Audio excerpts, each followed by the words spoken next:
उत्तर प्रदेश के बनारस में एक रसूखदार परिवार में जन्मा एक बच्चा, जिसके पिता इलाके के जाने माने जमींदार थे। लड़का पढ़ने लिखने में भी ठीक था, लेकिन जिस साल उसने इंटरमीडिएट की परीक्षा पास की, उसी साल पिता का मर्डर हो गया। इसके बाद उस लड़के ने पिता की हत्या का बदला लेने के लिए बंदूक उठा ली और अपने कथित हथियारों को ढूंढ ढूंढ कर मार डाला। आगे चलकर यह लड़का ब्रिजेश सिंह के नाम से जाना गया। छात्र जीवन में ब्रिजेश का नाम मेधावी छात्रों की लिस्ट में गिना जाता था, लेकिन 1984 में पिता की हत्या और उसका बदला लेने के बाद ब्रिजेश की जिंदगी एकदम से बदल गई।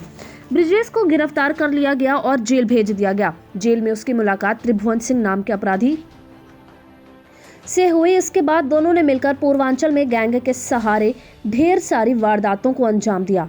रेशम, अवैध शराब के ठेकों और कोयले के कारोबार के चलते उसके रार मुख्तार अंसारी से भी ठन गई। इसके बाद दोनों की गैंग्स में कई बार हिंसक झड़प हुई। 90 का दशक था और जब पुलिस व मुख्तार से दुश्मनी बढ़ी तो ब्रिजेश सिंह कुछ दिनों के लिए मुंबई निकल गया और यहाँ सुभाष ठाकुर के माध्यम से दाऊद इब्राहिम से मिला। दाऊद ने अपने जीजा की मौत का बदला लेने के लिए ब्रिजेश से कहा तो उसने साल 1952 में जेजे अस्पताल में घुसकर माफिया अरुण गवली के गैंग के 4 लोगों को पुलिस की निगरानी के बावजूद मौत के घाट उतार दिया। अस्पताल में हत्या के जुर्म में उस पर मुकदमा भी दर्ज हुआ, पर सबूत के अभाव में वह बच निकला। ब्रिजेश जब दाऊद के लिए काम कर रहा था तो उसे इस बात की भनक भी नहीं थी कि दाऊद मुंबई में सीरियल बम धमाकों की साजिश रच रहा है। धमाकों के बाद दोनों कुख्यात अपराधियों के बीच दुश्मनी हो गई। फिर ब्रिजेश कई सालों तक शांत रहा, लेकिन 2002 में कई सालों तक फरार रहे ब्रिजेश पर यूपी पुलिस ने 5 लाख रुपए का इनाम भी घोषित किया था।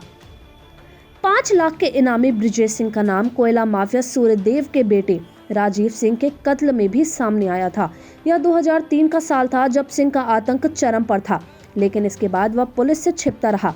इसके बाद 2008 में उसे उड़ीसा से अरेस्ट कर जेल भेज दिया गया।